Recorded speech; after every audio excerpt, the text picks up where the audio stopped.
Last night at Bristol, Corey McClenathan had a qualifying run turned terrifying as his car broke in half and became a tumbling fireball. When the car began to brake, the engine separated from the driver pod and the pod slammed into the wall. The first pieces crossed the line with a 465 at 269 miles an hour. McClenathan was aerovac to a local hospital.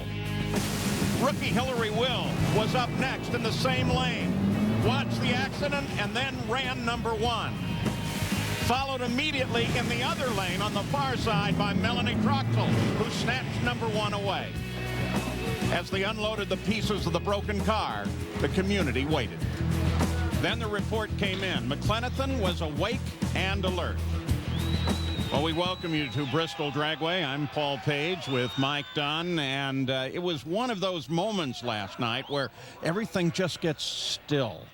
And the crowd is silent, the racetrack is silent. The safety safari rushed immediately to the accident scene, and it took a long time to treat Corey there on the ground. And because it did, a good number of the community, some of the great names in the sport, all walked up there to make sure that he was okay. But Mike Dunn, let's analyze it. What happened? Well, Paul, you got to remember, you're talking about race cars that produce over 7,000 horsepower and accelerate from a standing start to over 330 miles per hour under 4.5 seconds. That's going to put a lot of strain on the chassis, especially the top fuel chassis. And basically what happened, you saw the car broke in half just after it got past half track. Now, watch here, you're going to see one of the concerns is at about 700 feet, there's a couple bumps. You're going to see the car bounce right there. Look right in between the wheels, the wheelie bar. When that wheelie bar hits, the chassis is already braking. You factor in the cool, heavy air that's creating more downforce on there. Whatever problem with that chassis was having at that point, that really helped contribute to the car breaking in half and then hitting the wall. Now let's take another look from down track.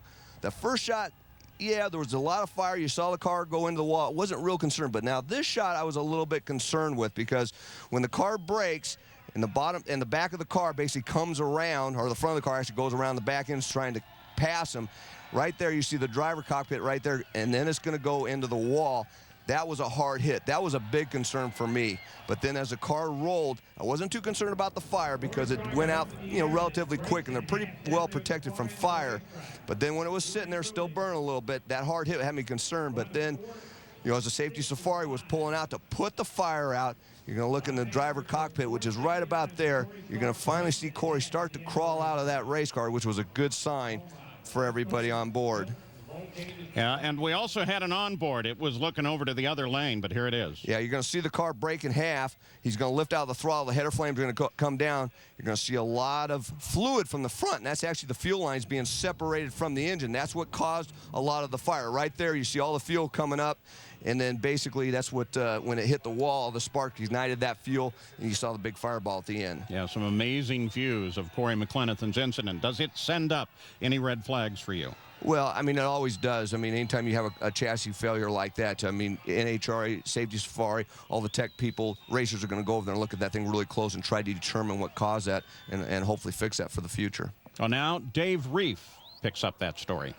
Well, while the drag racing community held its collective breath all night long, the best news for Mark and Andy Carrier and their entire Fram Boost air intake team came at 1:30 in the morning. And Corey McClenathan came back into their pits. Now, certainly it was a long, short night for Corey McClenathan last night, and certainly a very painful one as well. How are you feeling this morning? Actually, fairly well. I mean, all the safety equipment did its job. The car came apart at the right spot. I think the only thing that really got my attention was when it hit the wall. It took a pretty good lick in the back. But, I got to say that Brad Hadman chassis held up very well. Have you had a chance to talk with Wes Cerny, or anybody else for that matter, about exactly what did happen? Yeah, it looks like the back top frame rails both came apart. For what reason, we're not exactly sure. And that's really something I need to let Wes Cerny and Ray Alley and everybody from NHRA take a good look at and let them tell me what happened. But certainly is one of those things that does happen every now and then, but we take every safety precaution we can. And thanks to Simpson and all the safety products, I'm still here in one piece. I'm sure it's not one of the highest priorities on your list, but I walk you over to our monitor now where you can actually get a look and help walk us through that wild ride you took last night. Well, we had actually set the car up to run mid to low 50, and I'll tell you right about now, when the car goes up, right there I knew I was in trouble. So it's all about hanging on at that point. Took a pretty good impact to the wall, but didn't go over the wall. So thanks to Safety Safari again, you know, all the folks at Bristol Motor Speedway did a great job in preparing the racetrack and keeping it in one piece. But, you ducked. Oh, I definitely ducked. It got real small. I'm a small guy anyways, but that definitely helped us. And how did you get out of this? Well, I mean, I was waiting for it to stop. Obviously, didn't want to unclick my belts, but as soon as I unclicked my belt, started to get out, Lefty from the Safety Safari was right there on top of things, and they got me out, kept me still, and got me on a backboard, considering they didn't know exactly what was going to happen. But here's the tightest look, Corey. You can see you're getting small in there. Yeah, I mean, right about here, I'm thinking, okay, I'm in trouble now. That's a pretty wild view. I haven't seen this up this close yet. So is helpless even describe that? Definitely, because at this point in time, you're just waiting for it, and all the noise and everything, you're just waiting for it to stop. But I'll tell you, you're right when they say it's a small family out here, because every single team around here that you see out here came over and said, our trailers are open, we'll give you whatever we can. Thank you to Don Schumacher and everybody. They went to Indy and got us a brand new car and got it here. Boys are putting it together, and I'll be ready for tomorrow. That is a car they will indeed race tomorrow. Corey will sit out the rest of the day, but everybody in drag racing, you can now release your breath. He's okay. Well, there's some other stories here. We're looking to see if you can make history here today. That's Melanie Troxel. She's won twice this year in Top Fuel, the current points leader. She is qualified #1. But then alongside is Hillary Will, the rookie, who is second quick qualifier. If they can stay 1 and 2, that has never been done before. 2 women, first and second place. They face a common challenge, and that's this track that's got a couple pretty good bumps in it. You can kind of see there in the left lane where the tunnel passes under the track. There are 2 of them, and there's just a slight rise there, but it does tend to unsettle the race cars.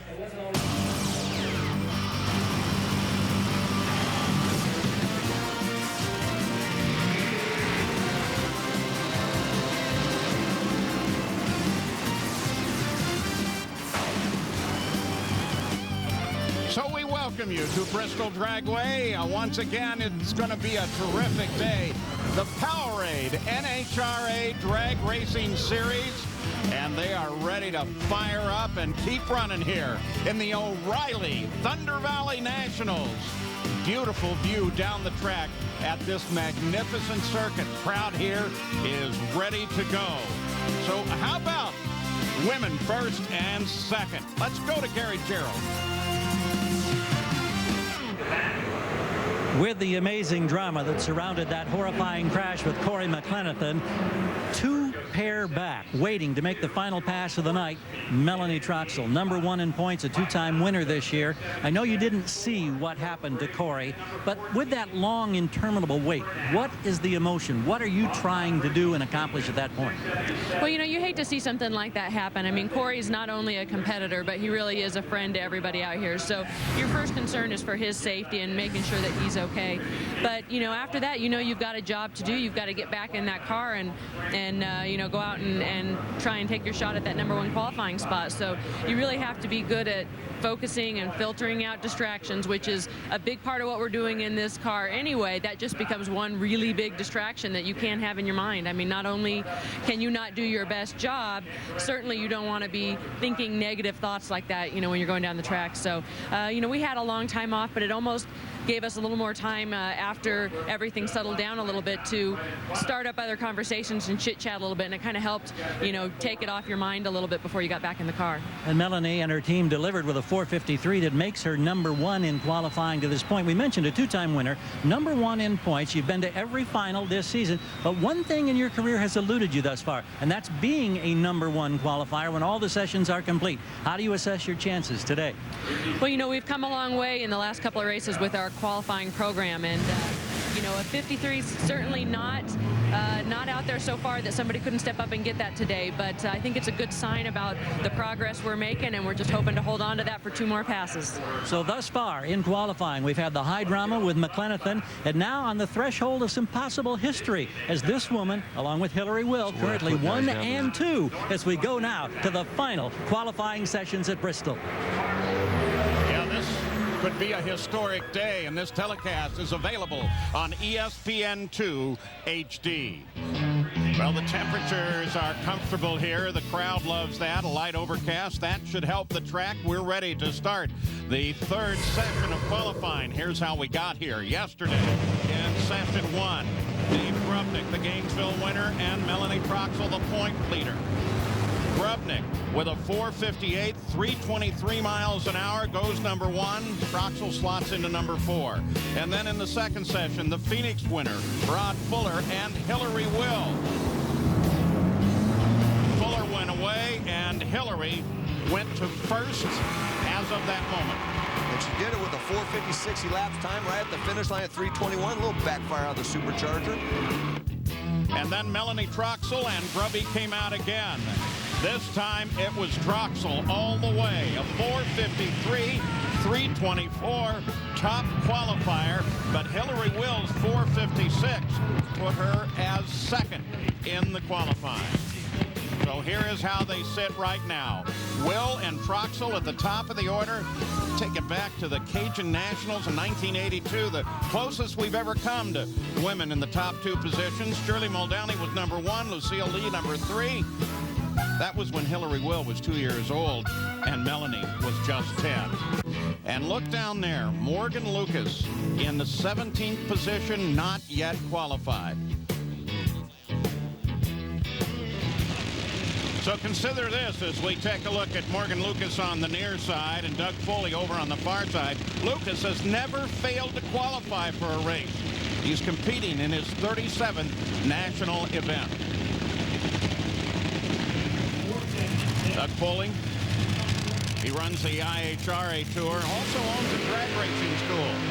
Let's see if he knows whereof he speaks. There's your weather right now, Mike. Boy, it's about perfect conditions for a drag race. 70 degrees, low humidity for here at Thunder Valley, which means they can make a lot of horsepower. Track temperature very manageable, 108 degrees. Corrected or density altitudes feels like they're about 2,300 feet above sea level, even though the actual track elevation is just under 1,500 feet above sea level. Melanie Troxel's top speed, the 4:53. The bump is at a 4:76. Morgan Lucas, like you said, is a little bit of a surprise that he's not in the show. His crew chiefs, Ronnie Thompson, John Stewart, usually know how to get this car down the racetrack and make some good runs, but they struggled a little bit yesterday in qualifying. First session, the track was a little bit green. A lot of the teams had some problems, but then last night they had some problems just before the finish line. Didn't make a real good pass. A little bit of surprise. I mean, Morgan Lucas is probably one of the more talented drivers out there, a natural driver, and it's a surprise that he hasn't got his first win at Top Fuel either. You mentioned that the air is fairly cool right now. It was cool last night. Could we see similar runs?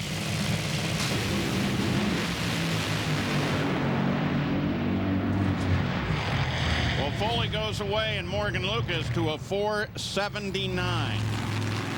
And that is not going to do it. There you see Lucas still sits number 17, while Foley at a 4:69 ET. From previous session, that'll hold up. The car was just soft early, Paul, and then probably about half track, you're going to see some cylinders go out right on that side, which really slowed it down even more, and then pretty much lost the blower belt as he coasted across the finish line, and now he's going to be down to his last shot to try to get into the show.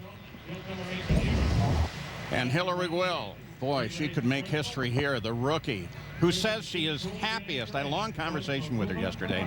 She says she's happiest when she's at the track, when she's back in the shop and working and everything, that's okay, but pure joy when she's in the race car. And so we'll see how Hillary does, whether or not she'll be happy with the day. Alan Bradshaw, you got a look at the cockpit there a moment ago. It'll be Bradshaw and David Grubnick. Grubnick over here on the near side. Get a look across over to Bradshaw. Again, we're expecting some fairly substantial numbers out of these last 2 qualifying sessions. Normally, Mike, it would come from the evening, but with the air being what it is here in this incredibly scenic track, I mean, mountains all around it, you could see some truly hot runs today. Oh, no question about it. I mean, a couple of the factors are the fact it's a little bit drier than yesterday, which, like we talked about earlier, you can make the horsepower a little bit easier, but the cloud cover. If we have a little bit of cloud cover, that keeps that racetrack a little bit tighter. That means they can apply a little bit more horsepower, a little bit more clutch to get the cars accelerating that first eighth of a mile a little bit harder without hopefully going into tire smoke, and that's where the quicker times come from. There's Grubby. He'll be over on the left lane, the far side. Alan Bradshaw will be in the right lane. David Grebnick's coming off that runner-up finish in Las Vegas where he basically drove his way to that final round where he's smoking the tires and backpedaling the car, but doing a great job. But right now he wants no tire smoke on this run. And tire smoke for both of them, so they both have to hop out of it. It happened early. Now they're Connie Coletta. There are 2 tunnels under this track. One of the great things about the track is we take a look. Grubnick is still in 4th. Bradshaw still in 15th. We'll go to Grubby's onboard for you. Those tunnels, though, do create, you can see them right there, they do create some bumps that can be a real problem, especially on the right side. Yeah, in the right lane, especially off that transition just past half track where the concrete ends and the asphalt starts. That right-hand lane over here, that's the one where a lot of the teams, including Pro Stock, said, you know, it's a substantial bump out there that, you know, moves the car and you have to adjust for that. Now, the conditions, if the track's tight, it's not as bad because you'll traverse over those bumps and the tires will still hook up. But if it starts getting hot out there, they hit those bumps and it gets loose. On board with Grubnick, you heard that car didn't move very far before it smoked the tires. Probably went into a little bit of tire shake, and obviously Connie Coletta, John Oberhofer, and the crew will go back and look at the data and come back and try again in the next session. Now we continue to keep track of the Corey McClenathan story. The good news is that he's fine and acknowledging the crowd. But as we continue to watch it, he also told you that he wasn't going to bring the car out during qualifying today. We go to Dave Reed. Down with Wes Cerny, 40-plus years in this business. In fact, Wes Cerny worked with Dale Armstrong back in 1992 when Kenny Bernstein went 300 miles an hour. The problem with Corey's car came with the top rail right here and the bottom rail that's tucked up underneath these wires before. And Wes, as you saw your driver going through the speed traps way up high, what was going through your mind? Shock and dismay. It wasn't very pretty. How many times have you seen something like this in your 40 years? Well, personally, I've only been involved in one crash before this where I was crew chief in the 40 years I've been doing it, so it was a pretty big shock for me. Has anything become obvious to you as to why the chassis did what it did? No, not exactly. They've changed some of the format for the cars this year, and that car, in terms of age, hadn't even become a teenager yet, so it was a relatively new car, and it hadn't seen much distress. Yeah, 4 races, about 16 passes. How often do you look at the car, look at the chassis, go through it with a fine-tooth comb? And obviously, if you would have seen something, you wouldn't have sent him up there. Oh, obviously, we wouldn't have sent him up there, but we go through it every single day, and every run we look at the car. Well, we will let you get back to work right now. As you see, there are 2 chassis in this pit area right now. One of those was the backup car that was atop of Corey McClenathan's trailer. The team did drive in 8 hours plus from Indianapolis, a brand new Brad Hadman chassis. They're just taking the components off one of those cars, putting them on that car in preparations for eliminations tomorrow. As we mentioned earlier, Corey McClenathan will not race today. Yeah, so as a result of his not bringing the car to the line, Bob Vandergriff ends up with a solo run, and here was that just a moment ago. They were trying to improve on their run, but just like Alan Bradshaw in front of them, they basically smoked the tires as soon as Bob stepped on the throttle, and obviously he knew what that wasn't going to improve, so he coasted to the other end. And Kenny Bernstein and Corey Mack, as Corey continues to wander around, talk with friends. I'm sure they're all saying, whoa, it's good just to be talking with you.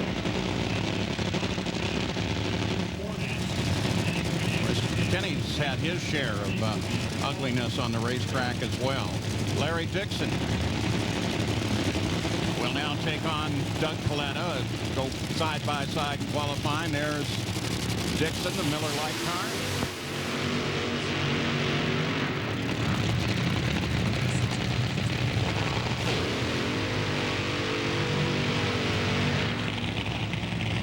You know, Dixon had his problems 2003 here at Bristol. Take a look at this. Similar situation. Larry Dixon, the left-hand lane, right side of your screen, goes through the lights. Actually has a tire go down, which takes out the wing and put the car into the wall as he goes sliding and then into the other wall in with a ball of fire. And they got that car, they got their spare car ready, and basically we're back in eliminations the next day, which was a testament to that team. In its own way, not dissimilar as you look here, because as the car rolled on its side, it was the top of the cage that took a lot of the impact with the wall. Yeah, and another thing, Doug Kalitta last night, they actually had to weld on this chassis because in the shutdown area, it got to bouncing very, very hard and actually bottomed out the chassis. Left side of your screen, Doug Kalitta at the end of his run, he's going to pull the chutes. He actually had to backpedal the car early, gets to the other end, he pulls a chute. Now, he said he probably got on the brakes just a little bit hard at that point, got the car bouncing right there. It bottomed out, so he actually welded some saddles because where it started to wear the chassis on it. Structurally, it didn't hurt anything. Basically, it's just a skid plate. In case it hits that again, it's not going to break through the chassis.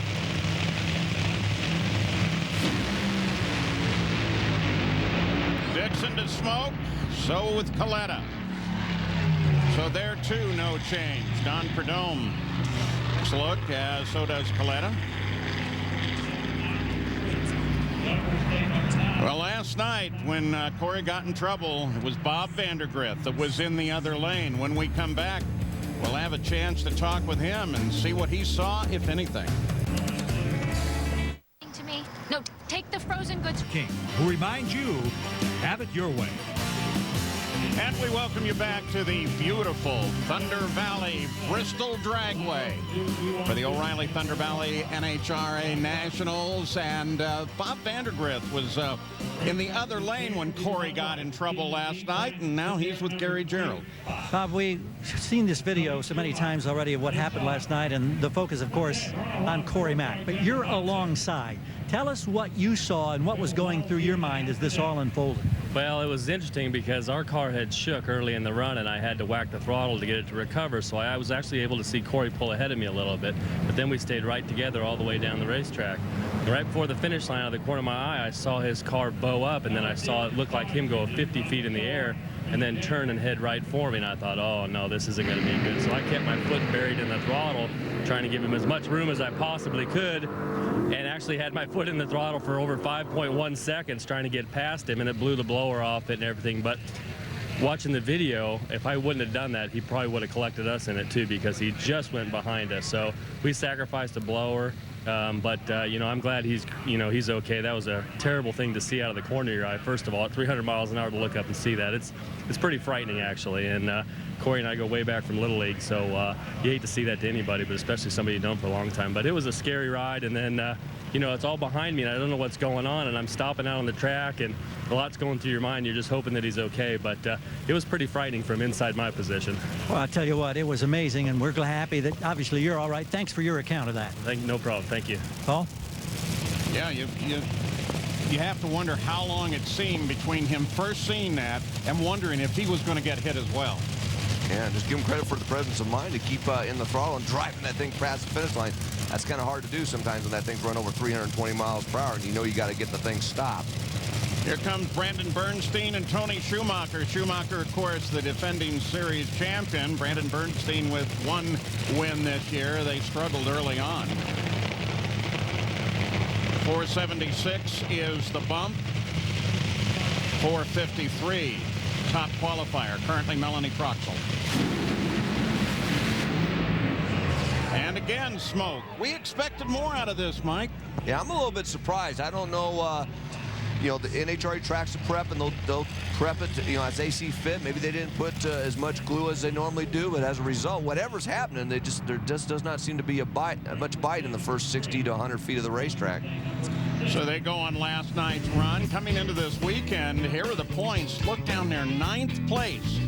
The defending champion, the reigning champion, in 9th place, Tony Schumacher. Melanie Troxel leads the point, followed by Grubby. And Larry Dixon just kind of quietly moved up there, 5th and 3rd. He's looking pretty good.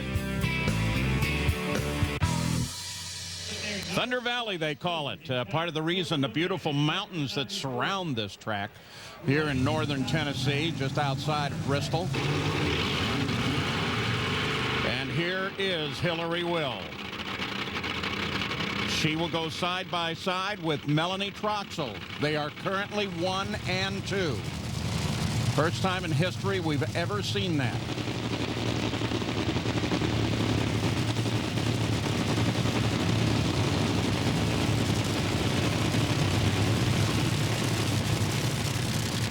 Troxel brings the car to the line. And so does Hillary Will. Don't forget, tomorrow you can catch all the action for the O'Reilly Auto Parts Thunder Valley Nationals, starting with the NHRA Today, presented by Lucas Oil at 11:30 in the morning, of course on ESPN2, and then the finals, 7 o'clock tomorrow night, again on ESPN2.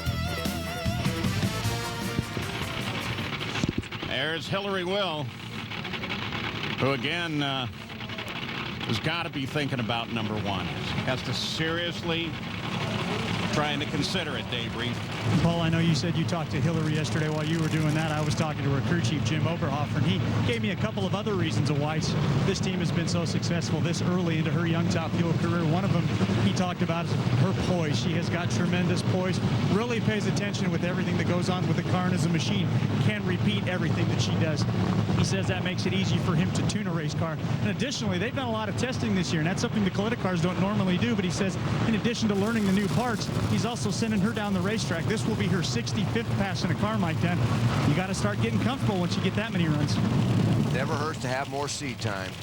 Never get enough. And of course, Melanie Troxel is still looking to qualify number 1 for the first time in her career. That you notice a new livery on the side of the car, the Skull Shine, some of their automotive products.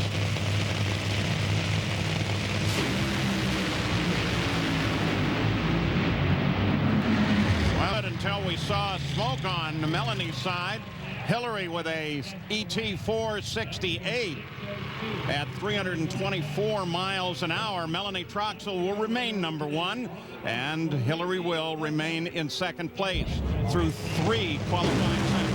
Melanie Troxel was actually running better early, but then when she tried to apply the clutch, got into that tire smoke a little bit down track. And Hillary Will, if you're on board with her, see Melanie shoot out there, but then start spinning the tires.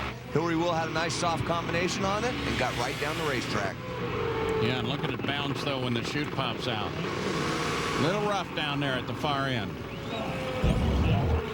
So that completes the Top Fuel third session.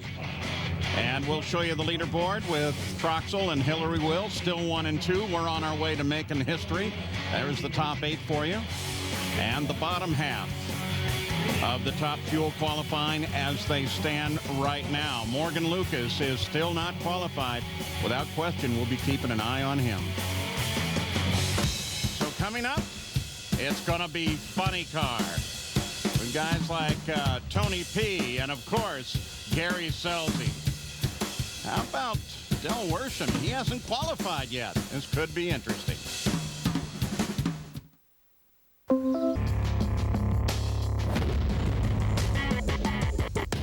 Swim or jump in, come on now, show me you got the will to win. You say the mountain's too steep to climb, nah. Slow and steady to the top till you kiss the sky. No one can tell me what I can and can't do. I don't believe there's one thing I can't handle. Nobody alive will ever make or break me. I see many eyes that illustrate they hate. You got a choice to make. Don't stop, don't quit. You can go hard or go home. Give it all you got. You got a choice to make. Do you really want it? You can go hard or go home and watch TV. You got a choice to make.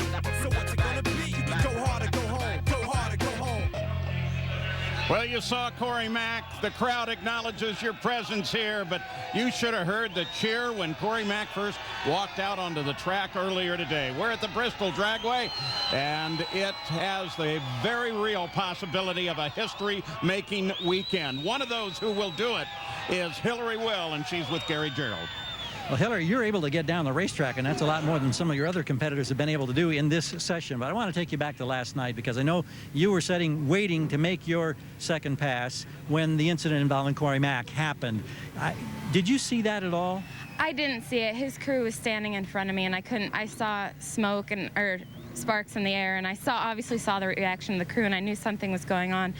and everybody's real on edge. We were just waiting to hear that Corey was okay, and then once they said he was okay, everybody could kind of take a breath and relax a little. And you know, and for that split second, you're thinking, why do we do this? Are we crazy? Why? And it's like, yeah, we're crazy. We do it because we love it, and that's why we race, because we love it, and that's just part of it, you know. And I just had to concentrate on my job, and I have full confidence in my team. I have confidence in my car. I just had to go out there, and we put a great number up on the board last night, and we just put another good number on the board. I mean, this dragster is the epitome of consistency.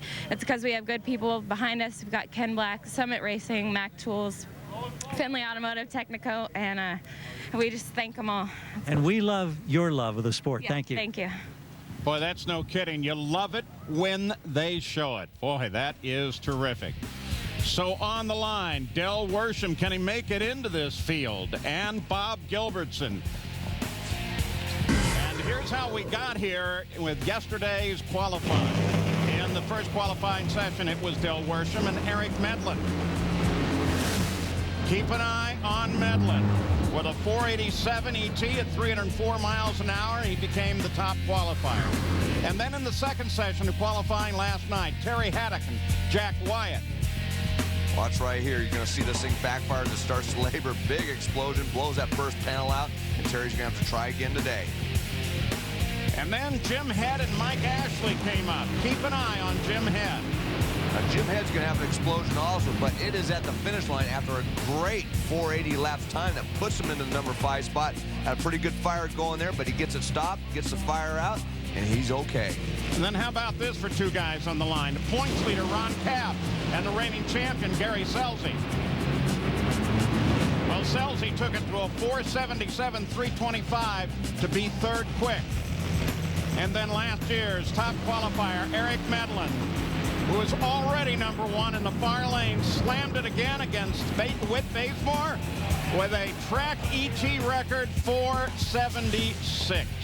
And so here's the way they sit right now in qualifying with Eric Medlin as the top qualifier. We had some problem with tire smoke with funny cars. I wonder what, or with the Top Fuel. I wonder what funny cars are going to do. And HRA Safety Safari did come out and prep the track a little bit after the Top Fuelers ran. So hopefully the track will be a little bit tighter and these funny cars can get down that a little bit better than the Top Fuelers did.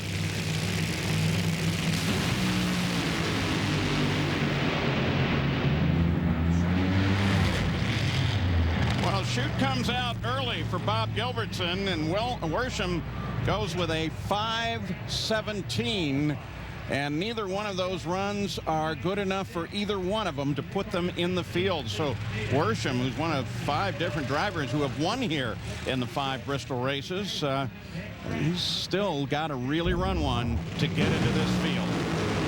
Man, I don't know what happened here. This is a big surprise from both cars. Neither of them in the show. Obviously, Bob Gilbertson parachute comes out. When that happens, it's going to slow you down considerably. But Del Worsham had a cylinder out pretty much at the hit of the throttle and slowed him down and didn't get in the show. That's a big surprise going in the last session. So now Mike Ashley and Tony Pedregon come to the line.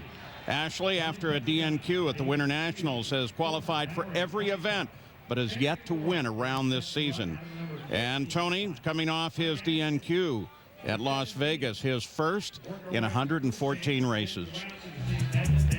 And don't forget, Sunday, ESPN brings you rounds 4 through 7 of the NFL Draft. Along with the Day 2 picks, NFL coaches and GMs will take a look at how their draft board is taking shape. The NFL Draft, presented by Coors Light, on ESPN Sunday at 11 in the morning. For more information, log on to ESPN.com. Let's go to Dave Reed. Paul, in the aftermath of Corey McClenathan's accident, a lot of us stood around and talked about how his accident was actually pretty similar to Tony Schumacher's near incident that he had in Seattle. And because of that, Ray Alley, who's the director of Top Fuel and Funny Car Racing, you guys implemented some changes, started heat treating these cars. That had to be done by April 1st. A lot of teams had already done that. As you look at this incident now, how do you move forward? And what changes do you anticipate perhaps making? Well, we're not sure if any changes will be necessary. We've got to examine the pieces of the wreckage. We will send those parts out to 2 separate laboratories, have them pulled for tensile strength, have the thickness double checked, have the heat treat double checked, And if that all passes, then we're going to examine any design problems there could be. A lot of things can contribute to this kind of a failure, not excluding transporting down the road where the cars bounce up and down in the trailers. So there are bumps on this racetrack, and there are bumps on almost all our racetracks. That can contribute to it. But at the end of the day, if we find out that all the pipe is right, then it may be obvious the spec isn't quite as good as it should be. When do you anticipate this test taking place, and how soon will we have results? The parts will be back on Monday, and we'll push to get the results as rapidly as possible. I'd say within 2 weeks, depending on how loaded up the labs are. And from that, we'll get together with the builder of the cars. We'll study design changes. He might have some thoughts on this. And we're going to follow through. And if we have to change all the cars again, we will. Thank you, Ray. You're welcome. This was just a little while ago as Corey came over, and I'm sure this hug includes a thank you for building them as safe and giving us the rules that make them as safe as they are.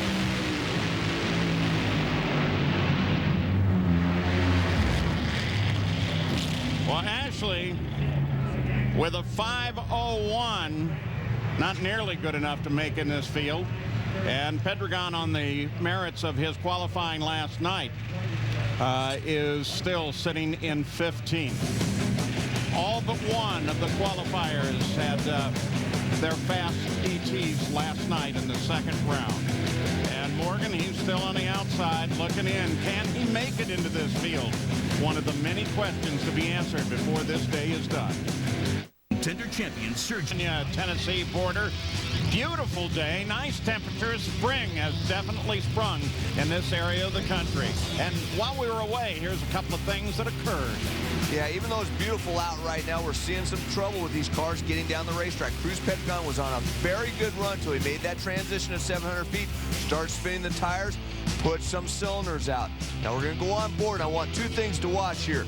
Watch him work the steering wheel and listen to the engine when he gets to the transition. You heard the engine RPM come up when he made that transition off, and then it put the cylinders out, and that's what happened on that run. Now Scott Coletta, same thing here. Here's the transition right here. He's on a perfect run, stuck right in the middle of the groove.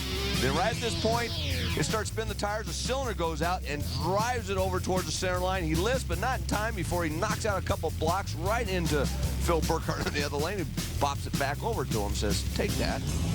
Yeah, just bounce it right off the car. Fortunately, it's fairly soft. So in Funny Car, we continue with qualifying. We want to take a look at the points in Funny Car coming up. Scelzi and TJ Jr. See Tommy Johnson Jr. there in third. Look at Gary Scelzi, only 14th in the points right now. Your defending Powerade champion is really going to have to get his act together if he wants to. Well, missed the show entirely at Houston. Yeah, but he's got a different race car. They stayed and tested on Monday in Las Vegas, ran very well. Came out here. They seem to have kind of solved their problem with the early tire shake.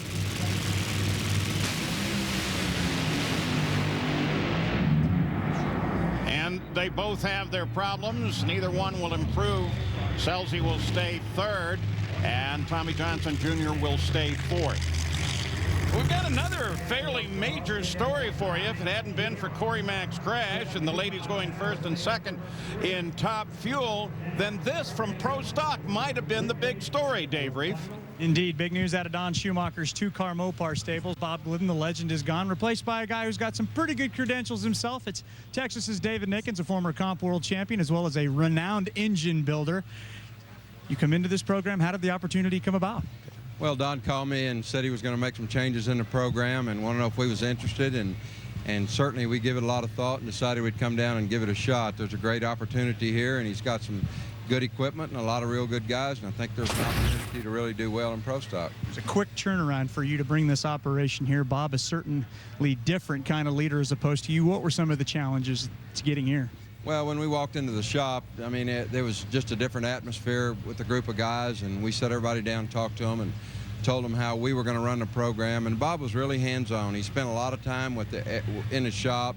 He did everything himself, and we're going to make some leaders out of these guys and see if we can't do a good job of building a team getting these guys to where they know what they're doing, and trying to get these cars to the forefront. So far, Richie Stevens is this. Congratulations, by the way. Thank you very much. Sean Carlson looking to get in. As I stand back and you look at this blue line, this actually was a line of demarcation, the word is. The blue team could not visit the red team. The red team could not visit the blue team.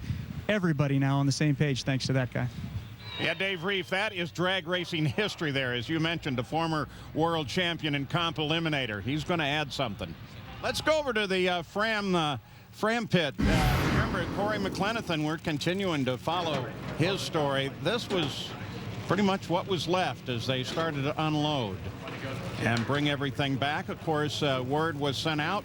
Car was brought down from Indianapolis. Yeah, and they actually had a spare car upstairs. But they didn't want it. Yeah, crew chief Wes Cerny said that car upstairs is identical to the one that broke. We're not going to take a chance. Let's bring the one from Indy. It's maybe a little bit different, a little bit newer. I'm not sure what, but he felt that was the better choice. So they're preparing that car, and they're going to spend pretty much the better part of the day getting that car ready. As you can see, it's pretty much stripped down to the bare chassis. And the work is pretty deliberate. Of course, they have, because they're not going to run today, they have until tomorrow to get this car ready to go. But remember, too, that'll be the first pass in that car. And so Corey Mack is going to have to think about that one, too. Whit Bazemore and Eric Medlin, the top qualifier. Medlin on the near side.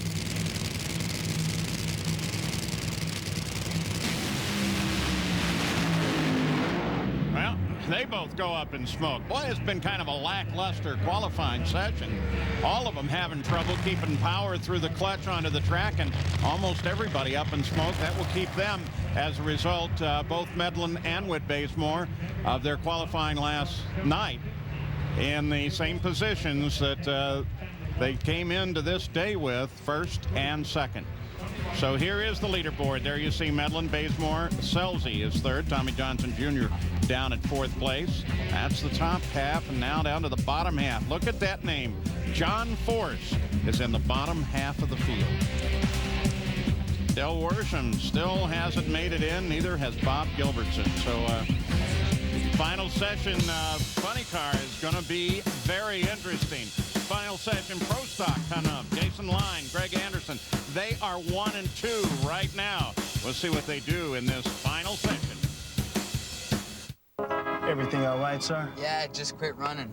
We welcome you back. The O'Reilly Thunder Valley Nationals, Bristol Dragway, Bristol, Tennessee. Sun's come out now, and it's shining down hard. Fans are having a great time. Pro Stock highlights, the first section. Left lane, Jason Line. Right lane, Erica Anders. Anders with a 676 to line 677. Erica goes #1 qualifier. Then in the second session, Greg Anderson and Jason Line.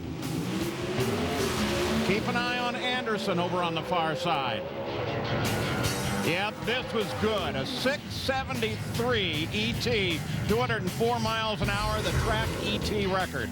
And then in the third session of qualifying, again, Line and Anderson. And again, keeping an eye on Jason Line, #1 qualifier at the moment with a 672.204, a track ET and speed record. And here is the Pro Stock qualifying leaderboard as they stand right now. There's the top 8, Jason Line, of course, right there. And the bottom 8, Ron Krischer is on the bump. And look at this group. Connolly is coming up in just a minute as part of this group that has not yet qualified. So, Mike Dunn, here we go. Pro Stock qualifying, the last qualifying session for everybody now. There's Dave Connolly, last year's #1 qualifier at this event. He was the runner-up at Las Vegas to Kurt Johnson. Yeah, and since then, he switched cars. He went from his Jerry Bickle car back to the car he ran last year, which was a Jerry Haas chassis, to try to get the car to move harder the first 60 to 330 feet. Right now, he's not in the show. The track conditions, the atmospheric conditions are about 500 feet worse than the previous session, so it's going to be tough for him to be able to get this car in the show right now. He's going to have to really pretty much make a perfect run.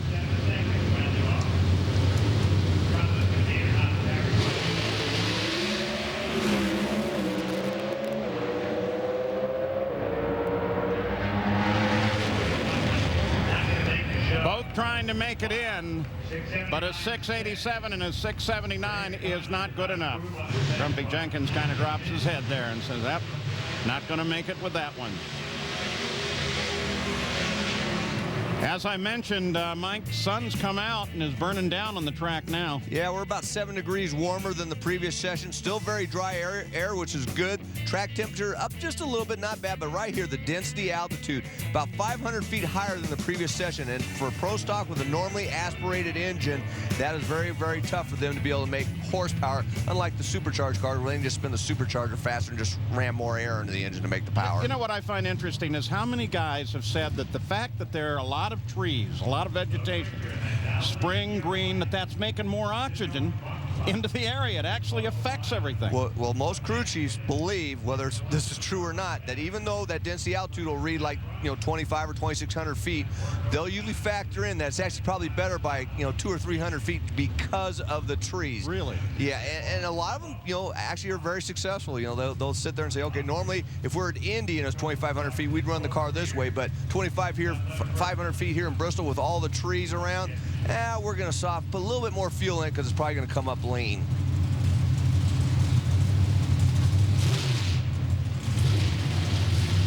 Ron Krischer coming off a rare DNQ at Las Vegas.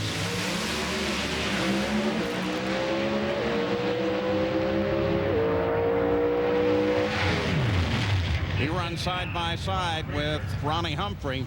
Krischer with a 679. And that will put him in the 16th position. He actually is going to stay there as a result of his qualification run, the 676, in third session of qualifying. So plenty more coming up as we continue with this round of Pro Stock qualifying from the O'Reilly Thunder Valley Nationals. New XLP is our biggest, most extreme pizza for guys who want to go big. Domino's guy! Did you see that? Yeah. 30% more extra largeness than our large. Get it now for just $9.99. It's the new XLP from Domino's. If you feel like your brokerage has abandoned you right in the middle of the battle, don't worry. Reinforcements have arrived. Now you can get... And we welcome you back. The Powerade NHRA Drag Racing Series. We're at Bristol Dragway. The O'Reilly Thunder Valley Nationals. I'm Paul Page with Mike Dunn. David Reef and Gary Gerald are out wandering up and down the strip. And we're ready for Dave Howard and Ricky Smith. Ricky Smith, you take a good look at him, is racing his brand new Jerry Haas built GTO, currently 17th, trying to make it into this field. Dave Howard, third attempt to qualify for a race this season. Made the field at Gainesville and Vegas. Running power from Steve Schmidt. Ricky Smith driving that new car that they purchased from Rear Morrison. Like you said, it was a brand new GTO, and they like what they see with this car.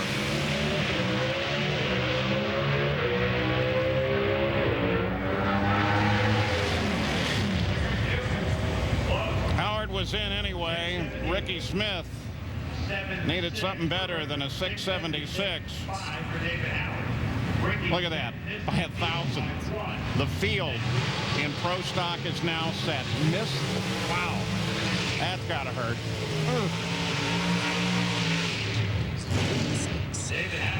All right, let's go over to Dave Reef now.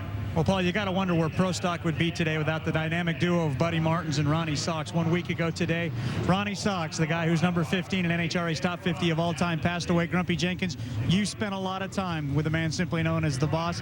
What's his accomplishment? What's his stamp on this class? Effectively, in the first 3 years, I think he won 9 times and I won 7 or 8 or something like that. It was in a manual shift 4-speed category time frame. Buddy and I basically created this class, his partner. And so he was a very important factor in that context, if nothing else. For those accomplishments? You.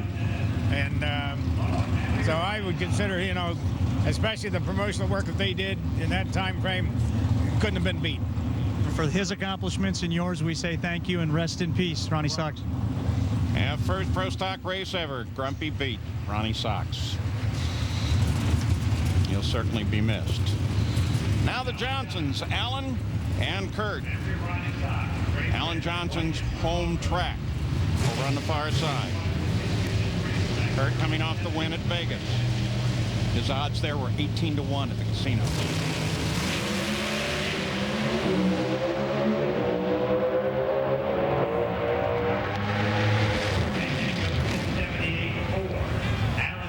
Both were in, and nothing changes. Alan Johnson stays at 9th, Kurt at 14th.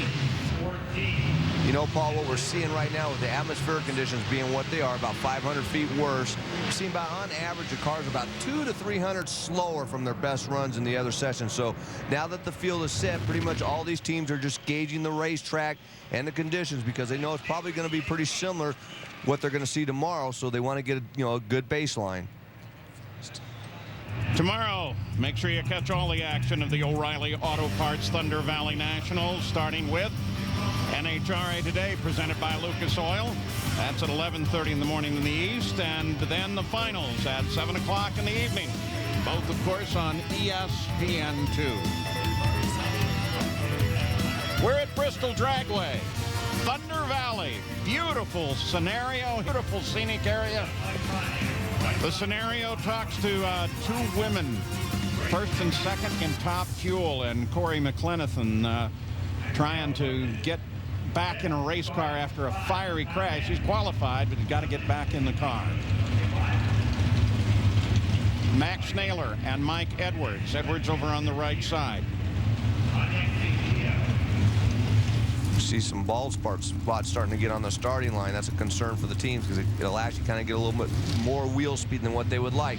We talked about the conditions, a little hard to make horsepower, but if you get them bald spots, it's a little harder to hook what horsepower you have up to the racetrack.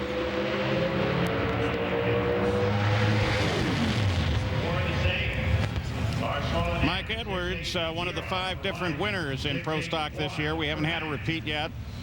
And Naylor both unable to improve on their times that they set last night, and they stay 7th and 12th. Let's go to Gary Gerould. Kurt Johnson getting a cooling swig of the Powerade, coming off the victory at Las Vegas. But I understand this weekend you and your team have had more than your hands full. Tell us what's been going on. I don't know if we got enough time to tell you. First, we broke the transmission in the truck. We had to get towed in on a wrecker 50 miles from here. First run, the accelerator pin falls out of the accelerator. Second run, it blows the intake gasket out when we're coming up here. Low ET and 60 foot on the second run. It wouldn't go into second gear. That was our best run. We come out here today, we break an oil pump. Everything's been going wrong on this AC Duffel Cobalt, but hey, we still got a chance to win this thing tomorrow. Getting it all out of the way today. They'll be clean tomorrow. Yeah, other than that, how'd you like the show, Mrs. Lincoln? Whoa. So here are your Pro Stock points at the moment. Greg Anderson, and by the way, 39 of his points of his 369 have been earned in qualifying. So it kind of tells you how close this thing could get toward the end of the year. He's actually would only be in first place by 2 points had he not have those 39 from qualifying. Jim Yates, runner-up in Houston. And V. Gaines.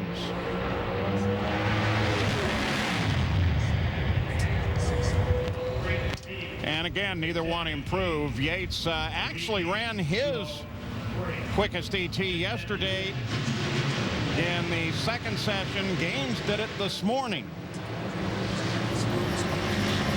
Eric Anders getting ready to come to the line. Can she get back on top of this qualifying order?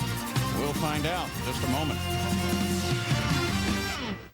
NBA playoffs continue. Qualifying, the final qualifying session for Pro Stock. Erica Enders, any chance that she can get back at the top of the order? Track hasn't looked that hot for it. Yeah, and we talked about they're not making as much horsepower, but a big difference is the 60-foot launch. So far, the only one under 1 second in the first 60 feet has been Kurt Johnson with a 997. Last night, we saw Greg Stanfield, when the conditions were perfect, he went 976 in 60 feet. So that's a big hill for them to have to climb to try to get that #1 spot, which is not going to happen. Erica will go side by side with Richie Stevens. Wouldn't it be great if she could do it, though? And then Top Fuel stay the same way it is. It wouldn't be great. It'd be very, very impressive if she could do it.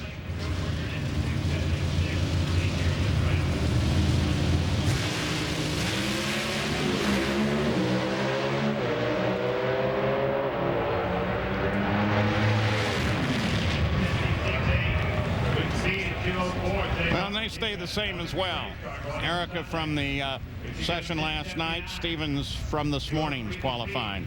So the sun coming down on that track is having its effect. Gary Gerald, down track with Jim Yates. Jim Yates, it looks like you and your team, Jamie and company, you've really turned things around dramatically in the last couple of events. What's been the catalyst? What's been the key? Well, I think we're just progressing. You know, since we've had Grump's horsepower, we haven't had a lot of ability to test. And the more national events we go to, the more rounds we're fortunate enough to win on Sunday, the more experience we're getting. And it's just getting dialed into his horsepower and his combination. But I tell you, it's got an awful lot of potential, and we're truly excited to have the Sea Ray car run as fastest runner right now. See you tomorrow. Look forward to it. Thanks. Yates, the runner-up here at Bristol to Greg Anderson in 2001. Greg Stanfield, Warren Johnson. Johnson, the old pro. In the lane nearest to you. Greg Stanfield, no slouch either. A great racer in his own right. And like we talked about last night, he nailed the setup with that 9:76 60-foot time that, you know, catapulted him into the number 3 qualifying position. Warren right behind him in the number 4 position with that 6:74. Like I said, consistently we've been seeing about 2 to 3 hundredths of a second slower in this session than their best runs. So basically, you know, there's no way that Greg Stanfield's setting that thing up to run 9:76 because he would just spin the tires because the track's not there. So he's going to have to soften it up and just give the, you know, give the racetrack what it'll take.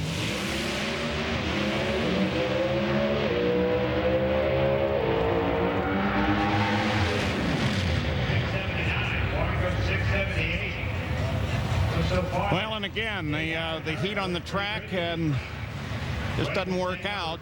No improvement either for Greg or for Warren Johnson. How about Erica Anders? Let's go to Gary Gerald. Once again, you and your team flirting with that coveted number 1 spot. Doesn't look like it's going to happen this weekend, but how competitive do you think you are going into tomorrow's eliminations? We're very competitive. We have the horsepower. We've had it all year, and we're excited to be here. This is the year anniversary of when General Motors brought out the Chevy Cobalt. I've had this car for a year now, and it's just been awesome. I got to say thanks to Slammers Ultimate Milk, Jags, Weld Racing Wheels, and Snap-on Tools. This is awesome. And as this team made great strides in 1 year's time. But they have. I think we're going to definitely see a win out of here before this year is over. Back up to the starting line. On board, Greg Anderson. It's a track where he won his first of 40 national events, qualifying points. You mentioned Greg Anderson and how he's on top, but at 39 qualifying points has made a world of difference for him. That can end up deciding the championship. Yeah, and you see Jason Line there tied with Erica Anders, and I talked with the team before the race, and they basically felt that they've done a lot of work on Jason's car because they said it's very, very fast, but it hasn't been consistent, and that's shown in the qualifying points. Jason Line closest to you, Greg Anderson over on the far side. They are 1 and 2. I mean, I'm pretty sure Jason Line's going to end up with that number 1 spot because Greg Anderson, I mean, if anybody can take it away in these kind of conditions, it'd be Greg Anderson. But if he did, just like I said with Erica, it would still be very, very impressive, even for Greg Anderson. Anderson kind of disappointed with his season, says he's just getting beat.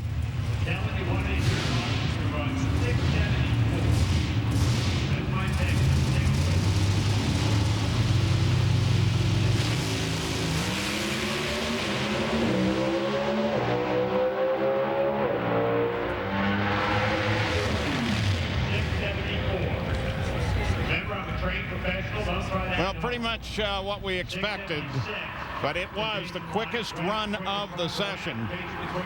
And of course, the team has just nailed pole this year. Well, and you know Greg Anderson has a horsepower, but he hit the setup, 994 and 60 feet. That was the quickest 60-foot launch that we had in pro stock, so I think he pretty much nailed it for the track conditions. On board, watch him run through the gears, not working that wheel too much. That's a good thing. When they launch, if that wheel's going straight, that means the car's moving forward. That still, even though he didn't improve, was a very good run for the conditions. So now we'll take a look at the Pro Stock ladder presented by Lucas Oil. Line and Krischer, Stevens and Johnson, and Warren Johnson will go up against Morgan, Enders and Edwards. Anderson, Northrop, Naylor, Howard, Stansfield, Kurt Johnson, and Yates and Gaines. Interesting lineup. We'll show you who didn't qualify. Sean Carlson, one of them. Mark Powick, another. Carlson, despite having the new help in the team, still trying to figure out how to get in there and be competitive. Back in Corey Mack pit, Now they're still working on that car. Of course, they got plenty of time.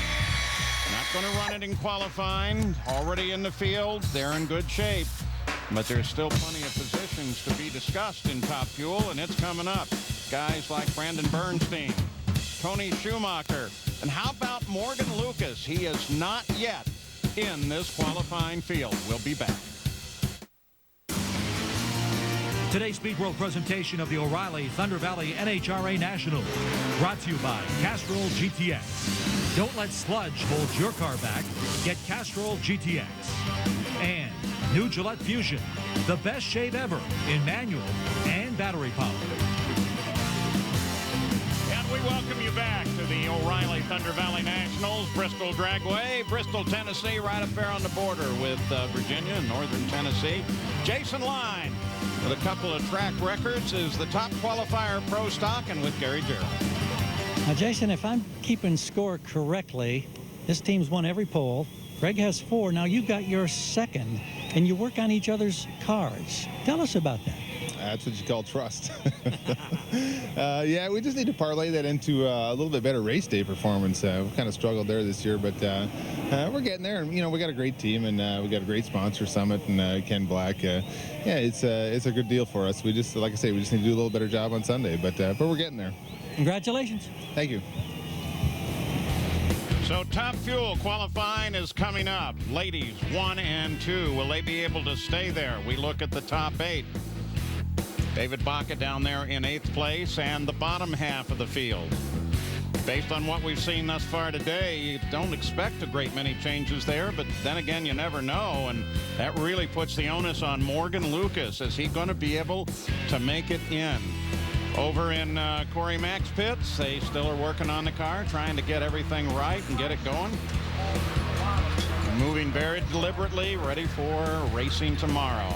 Take a look at this. You saw him a little bit earlier in the show, and now he joins us here. Corey McClendon. I'm gonna shake your hand, but I'm scared you'll fall apart. Man, I'm still waiting for another piece to come off. Thanks for having me, though, really. Well, it's good to have you here, and good to know that you're actually going to run tomorrow. What have you seen on the car? Why did you ship the car in? Well, we just decided the best thing we could do is go with a brand new car. We had a brand new one sitting there in Indy, and it's just the best thing all the way around. Don Schumacher let us have a truck and trailer. My buddy Brian Smith met everybody down there at Larry Dixon's shop that we run our car out of, and got it loaded up, got here about 8 o'clock this morning, and they've been working hard on it ever since. Now, we did have a car upstairs that we had ran earlier in the season, but we feel better. We have a different wall of tubing on this new car, and it's 065, and it's just a little bit thicker, and we just think that's the way to go, and Wes Ernie was really adamant about running it. You know, we've shown this thing about 1,000,000 times, but here's another chance for us to do it. Talk us through it. What happened? Well, I mean, it was actually on a very good run. Well, I'll tell you one thing. When you find yourself looking, it's one thing looking up in the air, but when you're looking at the front end from where this standpoint is, it's about, okay, this one's going to hurt right about now. But it would have hit the wall. That really got my attention. And at that point, I'm just thinking, okay, stop without hitting either Bobby or hitting the wall again. And, thank God it just kind of slid to a stop there. I unbuckled myself and started crawling out. And first thing I saw was little Lefty down there, old white hair. And he was just awesome. It's the second time I've crashed, and he's the first guy I've seen. And he pulled me right out. And, they wouldn't let me move. I was a little bit sore in a few places, so they put me in the helicopter, got me over to the hospital, did a checkout, and I was back at the track by 1:30 last night. How do you think you're going to feel tomorrow getting back in that car? I mean, it's a brand new race car. You're going into first round just after coming off of that. I know how I used to feel when I had a situation, where I was on fire the run before I crashed a car. It was always that first run. Is that going to be the same? I really do think that it's one of those things where, Mike, when you start the car, that all kinds of fades away a little bit. I thought about it today a few times. I've seen probably too many shots of it today in slow-mo and everything else, and had really good visions of it, and it's one of those things where this is what we do. We get back in them every time. Gary Scelzi walked in the hospital room last night, looked at me and goes, well, are you ready? And I said, well, told him to get the car ready, and I'll be ready by tomorrow, but I feel very confident in my team in Wes Ernie. Yesterday, you were really selling me on the hyperbaric chamber. Yeah, and that's one of those things where, you know, my doctor at home told me, you know, that breathe in the air a couple of minutes before you get in the car just doesn't do it. But the hyperbaric chamber, spending an hour in there, I did that up at Doc Sipple's motorhome yesterday, and it felt very good because of it. And it's one of those things, when it's forced oxygen into your system all the way around, it really energized me. It does help. Corey, we hope you'll stick here with us and give us some insight here. Don't forget, Sunday, ESPN brings you rounds 4 through 7 of the NFL Draft. Along with the Day 2 picks, NFL coaches and GMs will take a look at how their draft board is taking shape. The NFL Draft presented by Coors Light on ESPN Sunday at 11 o'clock in the morning in the East. How about that safari, safety safari? Let's go to Gary Gerould. Jerry Grice, everybody calls him Lefty. That's the man that Corey was talking about just moments ago, and he's up here at the top end. Corey was talking about how good it was to see your smiling face. I know you were concerned. That's a couple of times that it's happened, not only with Corey, but you've seen it numerous times in your many, many years of working with the safety safari. What goes through your mind under those circumstances? First thing, just the safety of the driver. I mean, that's the main thing we go to. We go to the driver, and we attend to him first and everything. And Corey at Rockingham, we got acquainted there because we had to pull him out of a little worse situation. He had a fire in the car and everything, so he got burnt pretty bad. But I was there with him, and since then we've become good friends and have a lot of trust in each other. So I was glad I was there last night to comfort him a little bit and help him out, you know, because he was trying to fight a little bit, because, I mean, he's a fighter and he wanted to get up on his own and, you know, be the macho man, but we just kept him calm and let him lay there and behave himself. Lefty, we appreciate what you and all of the other people with the Safety Safari continue to do to help protect all of these drivers. Thanks so much. I understand you ran here in Top Fuel way back in 1960. 1967. There you go. But the only thing I can say is when I run in 67, Garlitz didn't qualify, and he had to put his in the box and go home. So take that, Garlitz. Lefty put Big Daddy on the trailer. That's pretty cool. Left lane, Scott Weiss. Rhonda Hartman-Smith in the right lane. Now, she has not raced since 2004, has 2 kids, been spending a little more time with that, but is hoping that between this event and Atlanta that they may get an opportunity to move further on down the year. Not sure if she's going to drive or her husband, but they're working hard at it. Neither car right now in the show. Rhonda Hartman, with, you know, the conditions being what they are, the fuel cars can make the horsepower. The trick is going to be getting it hooked up to the racetrack. Neither one in the field.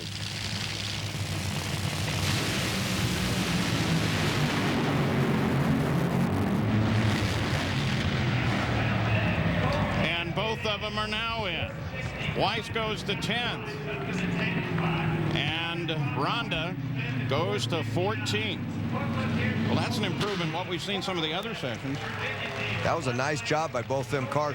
Corey, I mean, after what we saw in that first session with all the tire smoke, first pair come right out of the box and get right down that racetrack. Yeah, like we talked about earlier, that early on the track, it does look very good, and we were surprised to see what we saw in the first session. So that run right there does not surprise me that much. Of course, Corey Mack, you're 7th. And so you're in, but you see a run like that worry you he's going to drop the bottom half of the field? No. I mean, with my luck, it'll drop me to 8th, and I'll be first pair out tomorrow. Then I'll have to worry about that. That's the main thing. You always just want to be there for Sunday, right, Corey? Exactly. Morgan Lucas has never failed to qualify for a race. That may be about to change. He's competing in his 37th national event. And he's got to feel good about what he just saw, the 2 cars going down the racetrack. But Morgan's problem so far this weekend has looked like they've had trouble with the engine down track. About half track, it just starts eating itself up, putting cylinders out. So they may have had some mechanical issues on that race car. They make enough horsepower to get in the show. If everything works right, they don't smoke the tires, they should qualify. Scott Palmer in the other lane, second race with his new sponsor. Neither one of them are in the field. For Lucas, that is huge.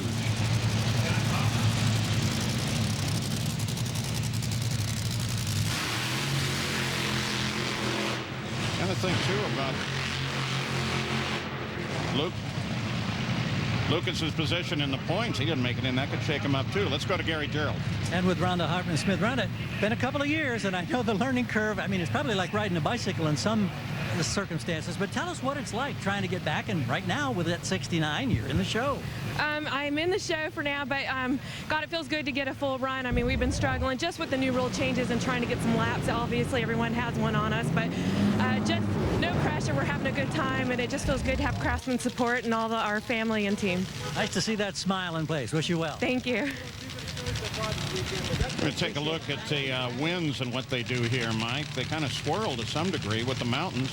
Well, you know, the track here runs west-east, and you can see the wind blowing a little bit out of the east, so it's kind of a headwind, and even at 9 miles per hour, I mean, Corey, if you could feel a 9-mile-an-hour wind that top fuel dragster, you're a heck of a lot better than I ever was. Oh, you aren't kidding, Mike. And to be kind of down in the hole like you are here at Thunder Valley, I mean, it's just one of those things where it doesn't really bother you that much. You might get your attention when you pull the chute. That's about it. The bump is Rod Fuller with a 471. Morgan Lucas needs to get in this field. Well, for that matter, they both do.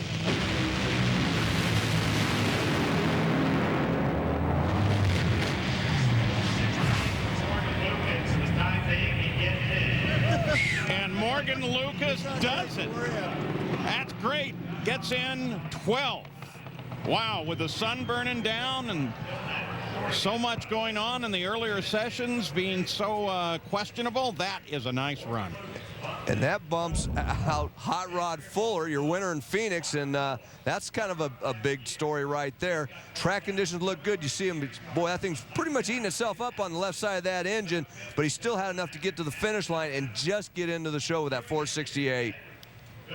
Yeah, and boy, the boys are rewarded. When we come back, we'll be talking with Morgan Lucas, who has got to feel much, much better now. And then we'll continue with qualifying.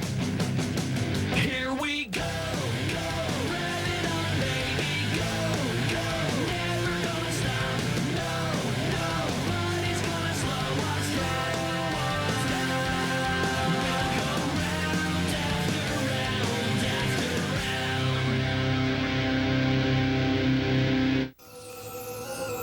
This telecast is brought to you on ESPN2 HD.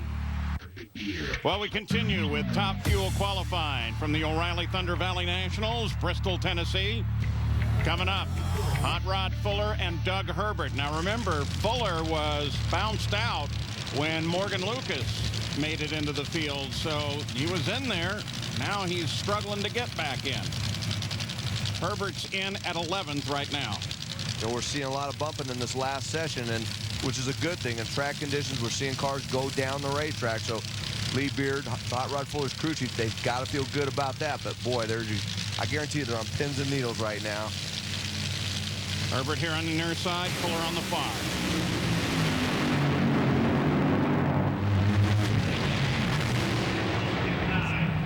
Well, can Hot Rod do it? Yes, he can. With a 462, he moves to 8th. Boy, out and then right back in. Let's go up the track. Gary Gerold's with Morgan. Well, Morgan, you talk about pressure. You're a young man. How do your nerves handle this? I think I'm just too stupid to realize what's going on. No, you know what? You can't really let stuff like that get to you. You have to be able to buckle down and focus on what you got to do. And if I couldn't handle it, I shouldn't be doing it. At that point, I'd just be better off standing outside the car and watch what's going on. But my parents and everybody at Lucas, they have a lot of faith in me, and I can't thank them enough for that. And my team, they got a lot of faith in me too, because I mean, they keep giving me a race car. We've been struggling this weekend a little bit, but we seem to always, when the pressure gets on, come through with what we need to come through with. And hopefully tomorrow morning we can keep up with what we got to keep up with and keep up with where we're racing, I guess is the best way to put it. So I'm just really, honest to God, looking forward to tomorrow morning, because now I think we got a race car. We got something to work with. We got good data. And that's where we're lacking everybody else has. We don't have these runs. We're a brand new team. We don't have last year to base anything off of. So here we go again, and we're learning. Well, you're 13th, and we look forward to tomorrow. Have some fun here. Thank you. All right. Morgan Lucas, one of 4 that actually ran their best time thus far in this, the final session, with a great deal more to come. Welcome back. Continuing Top Fuel qualifying. There's Vandergriff. Bob Vandergriff, currently 17th. Bumped out trying to get back in. And when he started this session, Paul and Corey, he was actually 13th. So that's how good we've been seeing these cars get in the show. Bob Vandergriff has not made a run without having to get out of the throttle from tire shake, even though he does have the best of 469. He needs to make a clean run right here.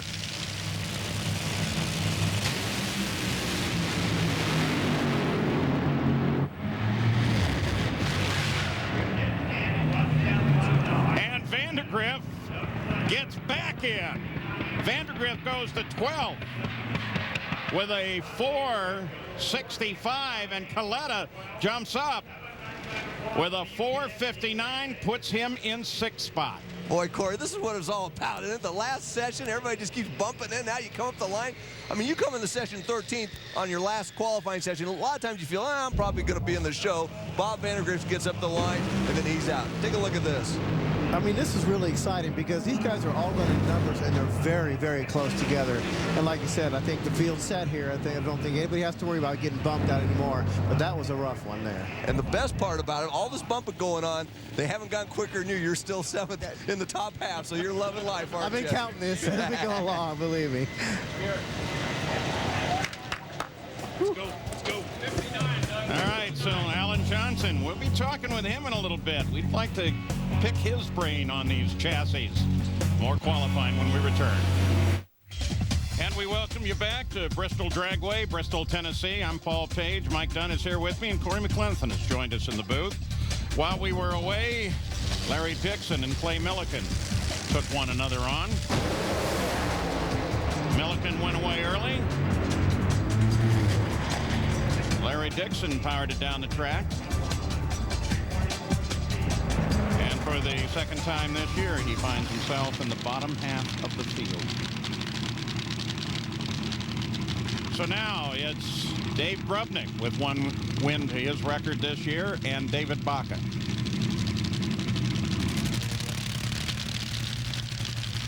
Last big move for Baca, Winter Nationals, where he was the runner-up.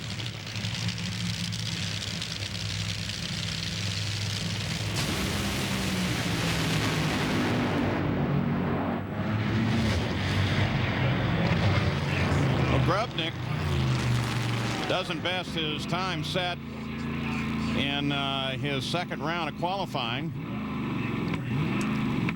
He'll stay in 4th currently. Baca still stand on his second round time.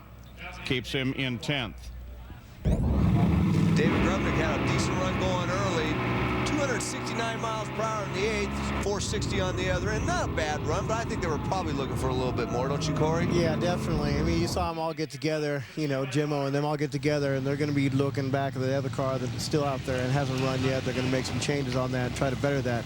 But all in all, still at 460, a good run. Don't forget our coverage tomorrow. The O'Reilly Auto Parts Thunder Valley Nationals. We start with NHRA Today, presented by Lucas Oil at 11:30 in the morning in the East. And then the final, 7 o'clock in the evening in the East, and all of that on ESPN2.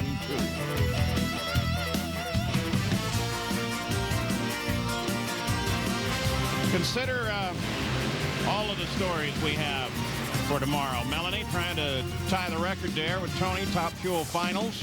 Team looking so very, very strong.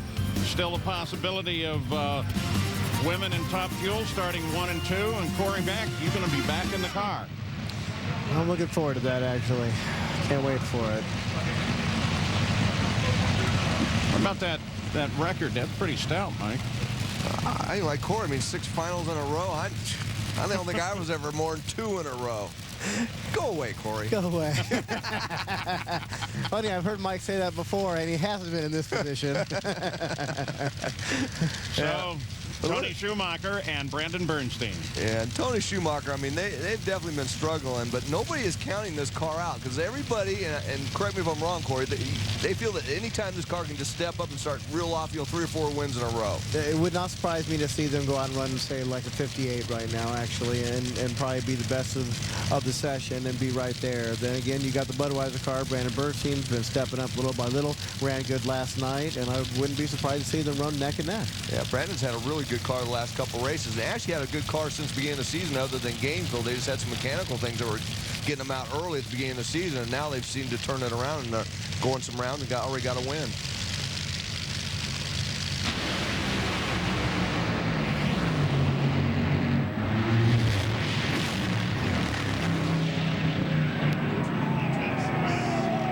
run of this session. Bernstein with a 4:58 to Schumacher's 4:60. Excuse me. We take a look at how that run went. I was giving you qualifying from earlier. Well, Brandon Bernstein ran that 4:57, but Tony Schumacher was 0.02 of a second quicker at the 8th mile run, the same speed before. It looks like he lost the blower belt just before the finish line. So that was going to be about a 4:55 run right there. Well, like you said, I mean, both cars are really stepping up. You saw Tony's car making a good move, moved up ahead of Brandon, and then lost the belt down there. And Brandon's car was just strong on the other end, ran that 57. So, you know, the track's definitely there for the numbers. All right, let's go to Dave Reef. He's with Alan Johnson. Down with one of the most successful crew chiefs ever running a Brad Hadman chassis. You've also had your fair share. Now, brand aside, what was your reaction when you saw and heard about what happened to Corey last night? Well, you know, I mean, it's obviously tragedy. I mean, you don't want any cars to wreck and try and find out what went wrong. And, you know, obviously the track's off. And it sure is a coincidence, as all cars that break that way is on bumpy racetracks.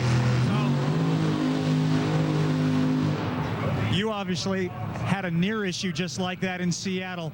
What kind of concerns do you have? Well, I have concerns that the racetracks are too bumpy. You know, we can't run 100, 325 mile an hour race cars on bumpy racetracks. You know, so, and the only cars that we ever break in half are on bumpy racetracks. So we either make the cars so strong that they can't break or make the track smoother. It's pretty simple. There's a solution for you, Mike. Corey? Well, you know, tells it like it is, doesn't he? Alan tells it like it is. I myself, I'm a little more political when it comes to that sometimes, and you know, Mike knows I voice my opinion, especially if I'm upset about something. But that's yeah, I've heard you voice your opinion to me a couple times. We've had our rounds, but hey, look at us now. We're pals. Oh yeah, we're too old to be mad at each other. Exactly. Now, Corey, you have any thoughts to go in a funny car like Selzy did? No, that is not for me. I'll be in the Top Fuel drag to the end of my career. I won't be like Scott or Gary, even though those guys are doing a great job over there. And I'm a huge Selzy fan. And Scott was one of the first guys down there last night to see me. And I'm more power to these guys. But Top Fuel Drags is where it's at for me. Got the onboard camera on Hillary Will. This is the last pair in Top Fuel. It's ladies' run. Looking for Melanie to see if she can stay number one. If she does it, she'll be the first female to qualify one in 7.5 years.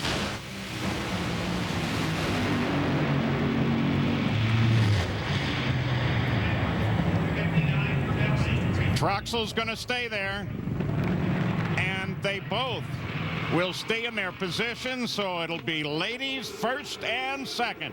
You just saw history being made. Wow. Tell you, Melanie Troxel, they've got a good race car. I mean, they've been all these finals, and you could even say a few of the races they got, you know, they had a little bit of luck on their side, but they're taking advantage of it, and they keep working with that race car, and now they've got a very, very good race car, you know, for Sunday. Oh, yeah, Mike. I mean, and I think we all know that it's good to get one lucky round win on Sunday. And if you get that and the car runs when it needs to, which they have, you got something to work with. And they've had a good car. Well, Corey Mack, thanks very much for joining us. We're going to show you the ladder here in Top Fuel. And as we look right there, you're going to see Hot Rod Fuller in the very first round. That's a good matchup right there. Well, I got lane choice at least, huh? Over on the other side, by the way, that little gold arrowhead, that is what tells you who has lane choice. Will face Morgan Lucas right out. Schumacher Baca, Bernstein Herbert, and Doug Paletta and Scott Weiss. Here's the did not qualify out of Top Fuel.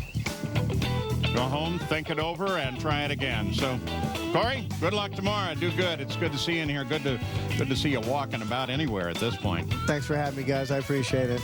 And when we come back, it will be funny car. Del Worsham is not yet in this field. Will he make it? Eric Medlin, he's tops, and Whit Bazemore. All coming up as qualifying continues from Bristol Dragway. As promised, funny car qualifying coming up now from the O'Reilly Thunder Valley Nationals, Bristol Dragway. Beautiful racetrack. Temperature coming up a bit, but the sky now clouding over once again, 111 degrees as the track temperature. Frank Pedregon, 16th. Del Worsham, 18th. Will Worsham be able to make it in? If he does, Frank Pedregon is out of here. So Frank knows he has to step up and run good right now, but like you said, Paul, the conditions look a little bit better, and we saw Top Fuel, a lot of cars get down the racetrack. It's a little bit cooler out there. Del Worsham, I'm never betting against him. He can always rise the occasion. Pressure doesn't affect him. If they got the right setup on it, he's going to drive that thing right into the show. Been 94 races since he failed to qualify. Let's see what he does. Going to bump Frank out. Oh. A 4. Oh, man, he does it. A 4.87.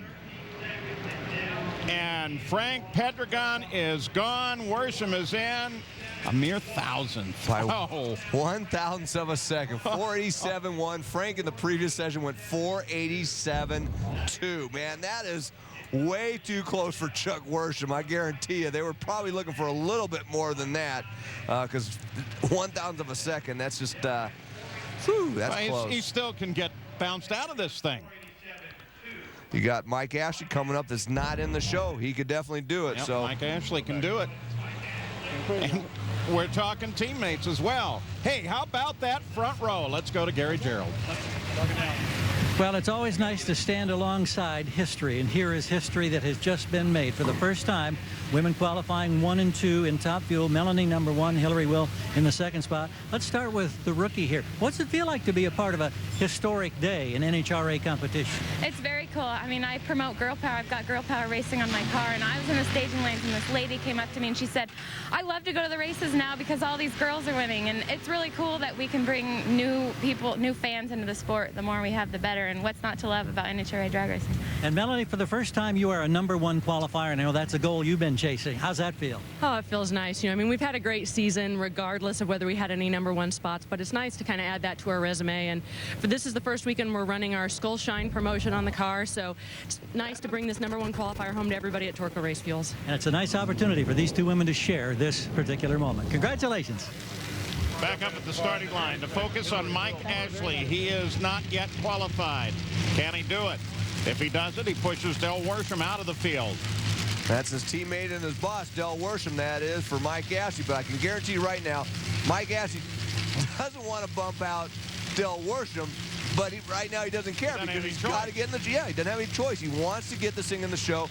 That's his only focus right now, is to qualify. Let's go back to Dave Reed. Yeah, I'd be curious to see how Mike Ashley is going to go in this round, too, because he said all along that this team is basically doing a lot of testing, a lot of research and development to try to prepare themselves for the second half of the season. Of course, having said that, they certainly want to be a part of the show, but probably not at the expense of Del Worsham. This will be an interesting run. Tony Pedregon is 15th. He could end up on the bump spot. Team orders and this kind of thing, Mike? No. Mike Ashley and Mark Oswald are going to go for it.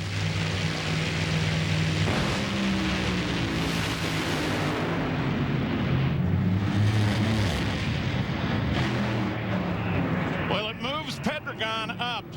Pedregon goes up to 12, but for Ashley, doesn't work at all. Worsham is in the field. So funny car qualifying. We saw a lot in Top Fuel. Back in the pits, well, Corey's already back there, beginning to talk about tomorrow and making sure the car is going to be ready. We'll be right back. Today's Speed World presentation of the O'Reilly Thunder Valley NHRA Nationals brought to you by Powerade. Sport is what you make it. And O'Reilly Auto Parts. Better parts at better prices every day. And Wendy's 4 new Friscata sandwiches.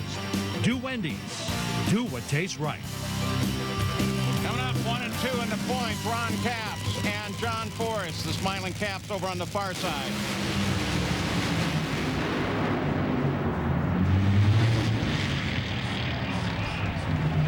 John Forrest was trying to get out of the bottom half of the field, and did he do it? Moved to third. John Forrest to third with a 4.76, 323 miles an hour. Capps in 8th, stays where he is. Boy, you always want to make a statement, but John Force made a statement. Ron Capps here had good numbers early, and then shortly about right there, you saw a cylinder go out that slowed him down. John Force, on the other hand, had all 8 cylinders lit all the way to the finish line and makes a great run to get him into that number 3 qualifying position for now. So John Force once again shows that championship stuff. Yeah, he's absolutely amazing. Let's go to Dave Reef. Dave, what about those tunnels under this track? You know, it's amazing John Force actually did what he did based on the fact that he got over the pair of tunnels that we've heard so much about, the 2 places on this racetrack, well, that have a tendency to upset these cars, and perhaps maybe that's exactly what happened to Corey McLenithan. You can see the first one here, the tunnel that connects the main grandstands with the pits. It's out there at about 150 to 160 feet. Transition the racetrack down about another 250 feet to about the 400, 420-foot mark. That's the second one. Additionally, there is a third bump a lot of the crew chiefs have been talking about that is actually right at about the 1,300-foot mark. It's tough to see, but it does upset these race cars a little bit. That's exactly what these crew chiefs have been talking about. But, you know, Mike, I'm kind of curious with Top Fuel cars being 300-inch wheelbase cars versus funny cars that are 125 inches. Is it easier to feel those bumps in one set of cars versus the other? Because Robert Hight says he doesn't feel it, but then again admits he's still new to this. Yeah, it's a situation where the funny car is shorter wheelbase. It's much harder to feel any bumps. Probably don't feel any. Even the dragster's a little bit tough to feel those bumps. It's more the car. You feel the car reacting to the bumps than anything else.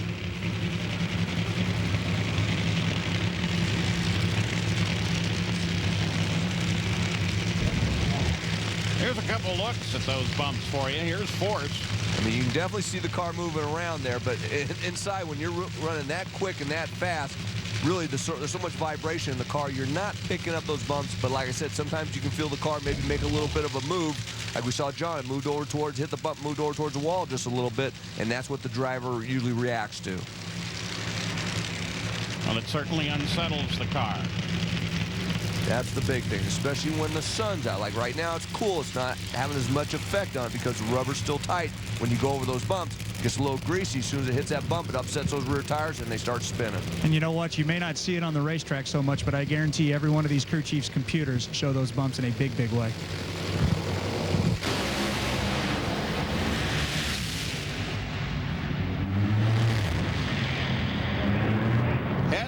Both of them hammer it all the way down, but it doesn't change anything from their session last night, and they remain 6th and 7th.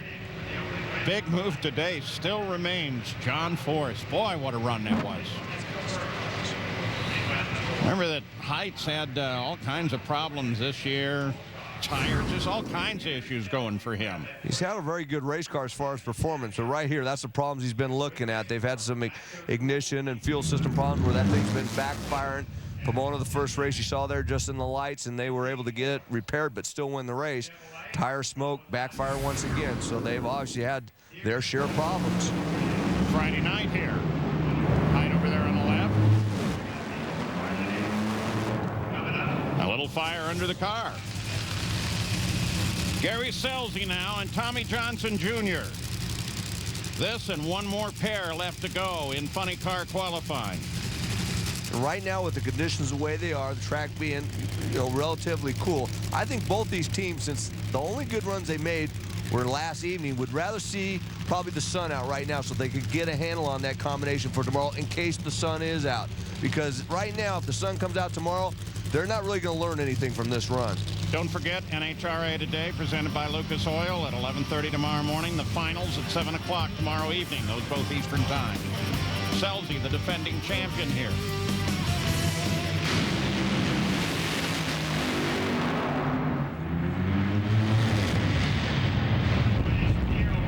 Currently 4th and 5th. They will stay 4th and 5th. Their best time from last night. Scelzi is 4th.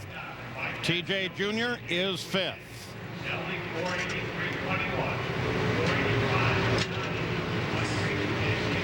So that leaves us with now just one pair.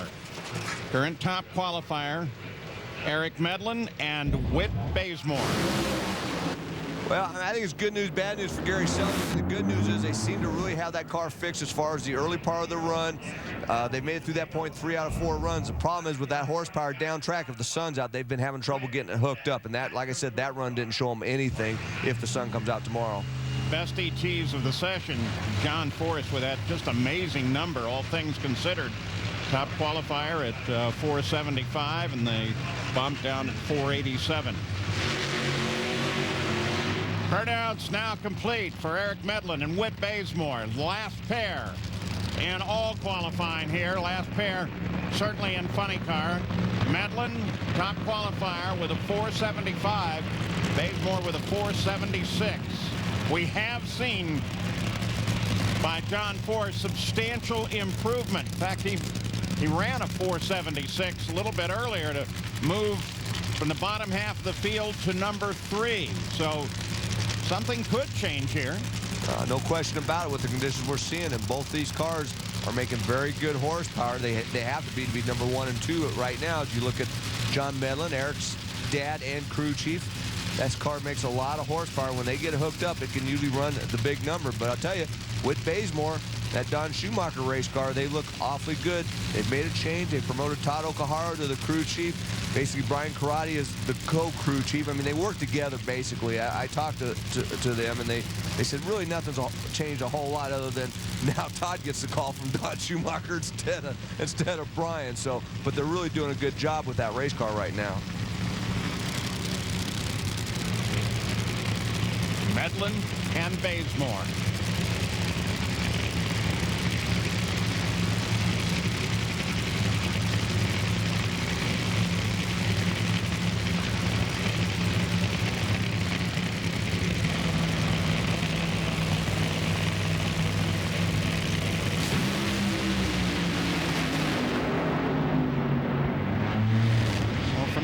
Smoke for Bazemore. It's a 477, but he needed a great deal more than that if he was going to get in top qualifying position. So first and second will stay the same.